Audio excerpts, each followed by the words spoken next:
Good morning, students. Next topic is organizing. What is organizing? Recently, we had discussed planning, and next function of management is organizing. यानी हमने जो plan किया उसको क्या करना है? Organising.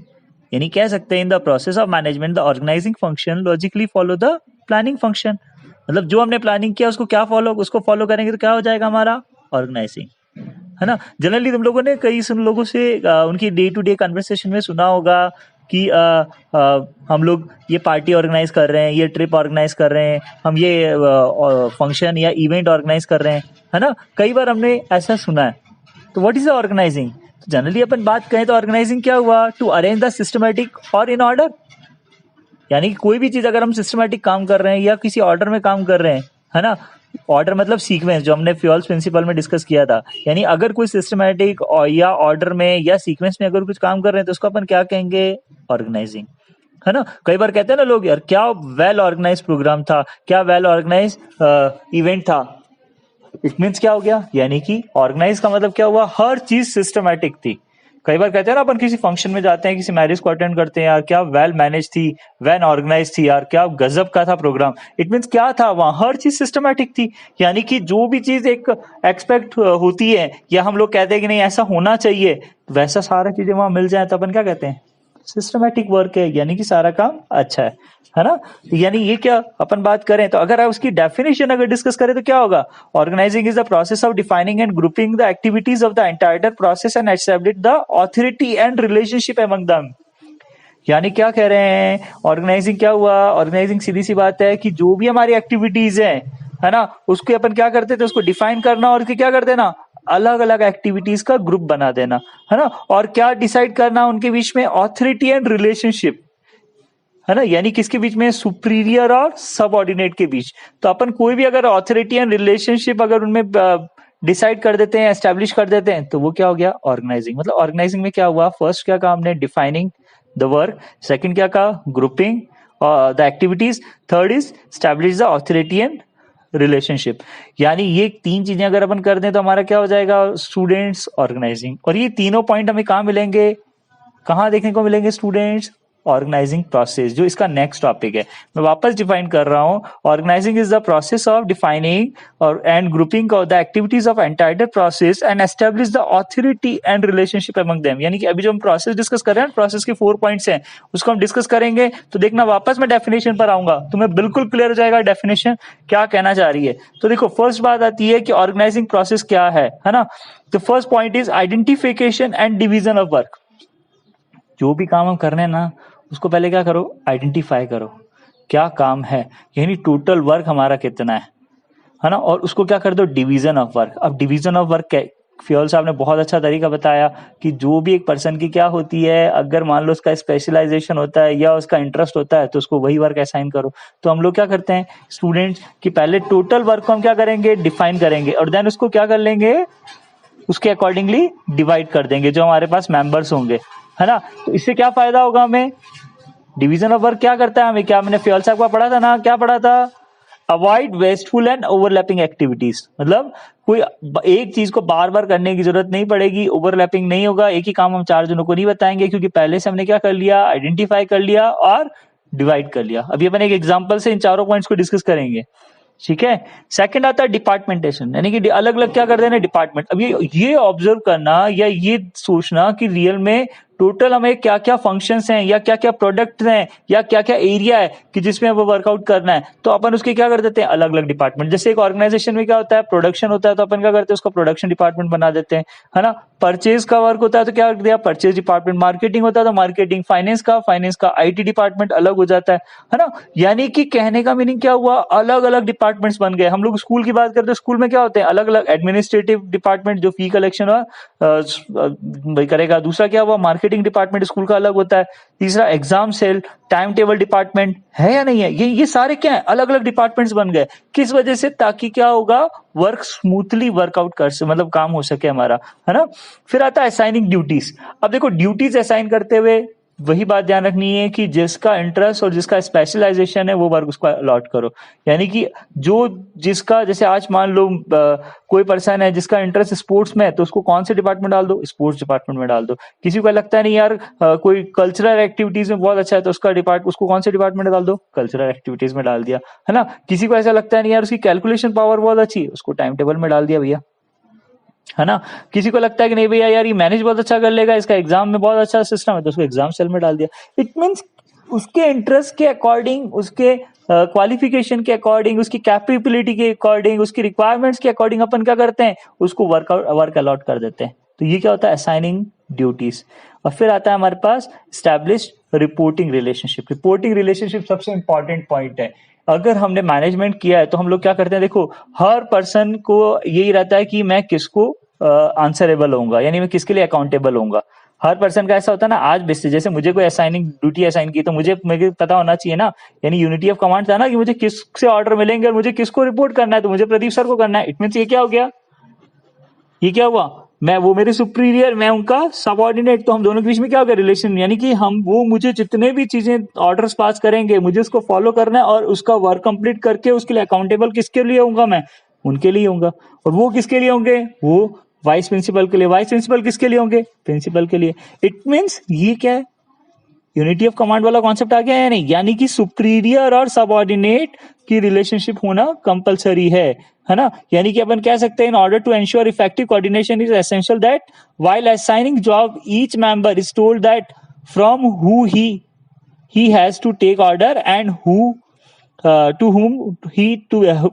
to whom he will be accountable। मतलब किससे ऑर्डर मिलेंगे और वो किसके लिए अकाउंटेबल होगा। ये जो रिलेशनशिप होती है ये क्लियर, इसको अपन क्या कहते हैं, एस्टैब्लिश रिपोर्टिंग रिलेशनशिप।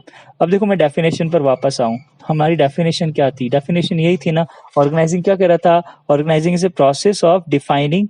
हमने डिफाइन का मतलब क्या करा, हमने आइडेंटिफिकेशन ऑफ वर्क की कौन कौन सा वर्क है, क्या काम है, और उसके बाद क्या कर दिया, उसको डिवाइड कर दिया, यानी डिवीजन ऑफ वर्क किया, है ना। तो इट मींस क्या हो गया, हमने क्या करा, पहले डिफाइन यानी क्या टोटल वर्क है और उसको किस अकॉर्डिंग करना है, तो ये क्या हो गया, defining of work and division of work हो गया। फिर क्या हो गया, ग्रुपिंग ऑफ एक्टिविटीज यानी डिपार्टमेंटेशन। हमने क्या कर दिया, डिपार्टमेंट बना लिया कि अलग अलग डिपार्टमेंट्स में क्या करेंगे, वर्क असाइन करेंगे, है ना। क्या क्या वर्क है हमारे पास, तो हमने उसको एग्जांपल लिया, जैसे production department, marketing department, finance department, purchase department, sales department, IT department, है ना। तो ये हमने क्या करा, एचआर डिपार्टमेंट, ये सारे डिपार्टमेंट से क्या हो गए, जो टोटल वर्क है उसके ग्रुप बना दिए हमने। और फिर क्या कर दिया, उनको ड्यूटीज असाइन की, क्योंकि यार देखो सबसे इंपॉर्टेंट बात ये थी कि जब तक उनको काम नहीं देंगे तो काम कौन करेगा, तो अपन क्या करेंगे, उनकी ड्यूटीज असाइन की। और फिर उसके बाद क्या कर दिया, उनका establish the authority and relationship, उनके बीच में क्या कर दिया, सुपीरियर सबऑर्डिनेट की रिलेशनशिप कर दी, यानी कि किससे ऑर्डर मिलेगा और किसके लिए अकाउंटेबल होगा। तो यही तो हमारी डेफिनेशन थी, organising is the process of defining and grouping of activities of entire process and establish the authority and relationship among them. तो यही हमारी क्या हो गई, डेफिनेशन। और यही इसमें से क्या पॉइंट निकल के हमारे प्रोसेस के, है ना। जैसे अभी एक एग्जांपल ले लेता हूं मैं, मान लो अगर हमारे घर में कोई इवेंट है, मान लो आपके एल्डर ब्रदर की मैरिज है और आपके पापा कहते हैं कि बेटा ये तुम्हें मैनेज करना है, तो तुम लोग क्या करते हो, पहले तो ये देखोगे आइडेंटिफिकेशन वर्क, काम क्या क्या है, टेंट का काम होगा, लंच एंड डिनर यानी खाने का काम होगा, फिर इसके बाद डेकोरेशन का एक काम होगा, फिर और क्या होगा, होटल में स्टे, जो गेस्ट आएंगे उनके स्टे का होगा, है ना, उनको लाने ले जाने के कन्वेंस चाहिए होगा, क्योंकि होटल और गार्डन हो सकता है दूर दूर हो, तो एक काम वो हो गया, है ना। जब फंक्शन चल रहे होंगे तो उधर क्या चीजें सर्व करनी है, म्यूजिक सिस्टम क्या होगा, ये सारी चीजें क्या करा, पहले हमने आइडेंटिफिकेशन किया और वर्क को डिवाइड किया कि ये काम है ना। फिर हमने क्या कर दिया, अलग अलग डिपार्टमेंट बना दिया, डेकोरेशन डिपार्टमेंट अलग बना दिया, होटल डिपार्टमेंट का अलग बना दिया हमने, है ना। एक हमने कन्वेंस डिपार्टमेंट अलग बना दिया, एक हमने म्यूजिक वाला बना दिया, एक हमने क्या कर दिया, खाने का डिपार्टमेंट अलग बना दिया। ऐसे करके क्या कर दिया हमने, फूड डिपार्टमेंट, ये सारे हमने डिपार्टमेंट्स बना दिए, है ना। और उसमें क्या कर दिए, ड्यूटीज असाइन। अब देखो यार कोई दोस्त तुम्हारा ऐसा है जो यार जिसका ग्रोसरी आइटम की शॉप है या उसका रिलेटेड वर्क है या वो समझता है उसको, तो अपन क्या करेंगे, उसको वही वर्क असाइन करेंगे, है ना। किसी पर्सन की चॉइस बहुत अच्छी है तो उसको हम डेकोरेशन का काम देते हैं। कोई रेस्पॉन्सिबल है तो हमने उसको होटल का कर दिया, है ना। तो किसी को गाड़ी चलाने का शौक हो तो उसको कन्विंस कर दिया, भैया गाड़ी तो यहाँ से यहाँ घुमाता रहना। इट मीन्स क्या कर दिए हमने, ये वर्क असाइन कर दिए उसको, कि जो उसका इंटरेस्ट है उसके अकॉर्डिंग हमने उसको क्या कर दिया, वर्क असाइन किया। और देन आफ्टर उसके बाद लास्ट हमने क्या करा, हमने उनके बीच में हर जो मतलब हमने मान लो जैसे फूड डिपार्टमेंट में हमने 10 फ्रेंड्स को अपॉइंट किया, तो 10 के साथ क्या कर दिए, 1 या 2% को हमने सुपीरियर डाला होगा, भैया यार ये जो कहेंगे तुम्हें उस बात को मानना है ना। इन कोई भी दिक्कत आती है तो तुम इन लोगों से पूछ लेना, है ना। तो इट मीन्स क्या कर दिया हमने, उनकी क्या कर दी रिलेशनशिप, कि आपको इनसे ही ऑर्डर मिलेंगे और आपको इनको ही फॉलो करना है। इट मीन्स ये चीजें हमने की, ये क्या की, और ये सारा सिस्टम हमने एक सिस्टमेटिक वर्क डिवाइड कर दिया, इसको अपन क्या कहेंगे, ऑर्गेनाइजिंग। तो जितने भी लोग, जितने भी गेस्ट हमारे आएंगे तो क्या कहेंगे, वेल मैनेज था, वेल ऑर्गेनाइज था, है ना। क्यों, क्योंकि हमने क्या कर दिया, अलग अलग डिपार्टमेंट्स में डिवाइड कर दिया। हमने स्कूल एक्टिविटीज को भी देखा है, स्कूल में भी जो फंक्शंस हुए हमारे या होते आ रहे हैं, उसमें भी क्या होता है, अलग अलग डिपार्टमेंट्स होते हैं या नहीं होते हैं, है ना। तो उसमें डिपार्टमेंट में क्या होता है, तभी तो जितने भी पेरेंट्स आते हैं या गेस्ट आते हैं कहते हैं यार वेल मैनेज प्रोग्राम था, वेल मैनेज इवेंट था। किस वजह से, क्योंकि ऑर्गेनाइज बहुत अच्छा कर रखा था, क्योंकि हर चीज क्या थी, एक सिस्टमेटिक थी। क्लियर स्टूडेंट्स, तो इट्स कॉल्ड, अपन क्या कहते हैं, organising. Next topic is importance of organising function. अब देखो ऑर्गेनाइजिंग फंक्शन के क्या इंपॉर्टेंस हैं। तो first point is organising offers benefit of specialisation. अब स्पेशलाइजेशन मतलब अगर देखो आज कोई अगर बार बार अपन कोई काम करेंगे, अपन रूटीन वर्क करेंगे तो क्या होगा, हमारा स्पेशलाइजेशन आएगा। बार बार मैं हर साल बिजनेस स्टडीज पढ़ा रहा हूँ तो क्या स्पेशलाइजेशन आएगा या नहीं आएगा, एक टाइम के बाद स्पेशलाइजेशन आएगा, है ना। अगर मैं एग्जाम से रिलेटेड वर्क कर रहा हूँ तो क्या आएगा या नहीं आएगा, एग्जाम से रिलेटेड मेरा काम बहुत जल्दी होने लग जाएगा। यानी जब मेरा स्पेशलाइजेशन आएगा तब क्या होगा, वर्क करने में टाइम भी कम कंज्यूम होगा, है ना। तो यहाँ पर अगर बात करें तो क्या होगा, organising lead to an orderly sharing out of job amongst the employees. This is done by the allocating the specific job on regular basis to specific employees. यानी यहाँ क्या कहा, specific jobs on regular basis, क्योंकि अपन ने क्या कहा, division of work जो करना है वो किसके अकॉर्डिंग करना है, उसके स्पेशलाइजेशन, उसके इंटरेस्ट, उसकी नॉलेज, उसकी कैपेबिलिटी के अकॉर्डिंग। तो उसका इंटरेस्ट अगर प्रोडक्शन में तो अपन कहाँ उसको करते हैं, प्रोडक्शन में डाल देते हैं। अगर उसका आईटी से रिलेटेड इंटरेस्ट होता है तो अपन उसको कौन से डिपार्टमेंट डालते हैं, आईटी में। अब वो बार बार आईटी का वर्क या बार बार मार्केटिंग का वर्क करता जाएगा या बार बार प्रोडक्शन का वर्क करेगा तो क्या होगा, इसका स्पेशलाइजेशन तो होगा या नहीं होगा। यहाँ क्या हो गया, फर्स्ट इंपॉर्टेंस क्या हो गया हमारी, organising offers benefit of specialisation. Second आता है it's bring clarity in working relationship. हम लोगों ने भी देखा कि वर्किंग रिलेशनशिप में यानी सुपीरियर और सब ऑर्डिनेट की हम रिलेशनशिप बनाते हैं। मतलब एक्चुअली क्या है कि किससे ऑर्डर मिलेंगे और किसके लिए हम आंसरेबल है, तो पहले से क्लियर होता है ना। यानी अपन कह सकते हैं every employee clearly understand what is the extent of her his and her authority and to whom he and she is answerable. यानी कि वो कहाँ से उसको ऑर्डर मिल रहे हैं और कहाँ किसको उसको आंसर करना है। यानी कि the fixation of responsibility and extent of authority ensure systematic flow of information and instruction within the organisation. यानी कि जो भी चीज है वो ऑर्गेनाइजेशन अगर पहले से हमारी रिलेशनशिप अगर कंफर्म है तब क्या होता है, अपन बात क्या करते हैं, यानी कि जो भी इंफॉर्मेशन और इंस्ट्रक्शंस है वो ऑर्गेनाइजेशन में एक सिस्टमेटिक फ्लो में होते रहेंगे। क्लियर। नेक्स्ट आता है हमारे पास it leads to optimum utilisation of resources. अब देखो ऑप्टिमम यूटिलाइजेशन हमने पहले से सब चीजें डिसाइड कर लिया, यानी हमने आइडेंटिफाई कर लिया और देन आफ्टर उसके बाद क्या किया, उसका डिवीजन किया। तो यानी जब हमने एलोकेट किया, वर्क अलॉट किया, तब हमने पहले से देख लिया कि ये काम है और ये काम हमने इसको असाइन कर दिया। तो डुप्लीकेशन ऑफ वर्क तो होगा नहीं, वेस्टफुल एक्टिविटी नहीं होनी, ओवरलैपिंग नहीं होनी। तो अपन क्या कर रहे हैं कि यार जो भी हमारे पास चाहे ह्यूमन रिसोर्सेज है, चाहे हमारे पास फिजिकल रिसोर्सेज है, चाहे फाइनेंशियल रिसोर्सेज है, हमने उसका क्या कर दिया, ऑप्टिमम यूटिलाइजेशन कर लिया ना। कि यार आज अगर मान लो ये मशीन से तो इस मशीन पर ये एम्प्लॉइज काम करेंगे, तो हमने क्या कर लिया, ह्यूमन का भी काम कर लिया और फिजिकल रिसोर्स का भी काम कर लिया। इट मीन्स उन दोनों का पहले से मैनेजमेंट कर लिया, ताकि उस मशीन पे हम मान लो 10% काम कर सकते हैं तो हम 10% को ही हमने अपॉइंट किया, उससे ज्यादा लोगों को हमने अपॉइंट नहीं किया और ना उससे ज्यादा अपॉइंट्स करेंगे। क्यों, क्योंकि उसका प्रॉपर यूटिलाइजेशन हो गया। तो इससे क्या हो गया, डुप्लीकेशन वर्क और वेस्टफुल एक्टिविटी या अपन कह सकते हैं ओवरलैपिंग से हम क्या हो जाते हैं, बच जाते हैं। तो यहाँ क्या कहते हैं, it's lead to optimum utilisation of resources, है ना। Clear students. नेक्स्ट आता है it facilitate the adaption to change. अब देखो हम लोग बात करते हैं कि जितनी भी बात करते हैं मैनेजमेंट क्या है, एक डायनेमिक एनवायरनमेंट। और अपना रिसेंटली अपने बिजनेस एनवायरनमेंट वाला चैप्टर पढ़ा, उसमें भी हमने देखा कि कई सारे इंटरनल और एक्सटर्नल एनवायरनमेंट्स ऐसे होते हैं जो हमारे बिजनेस को इफेक्ट करते हैं, है ना।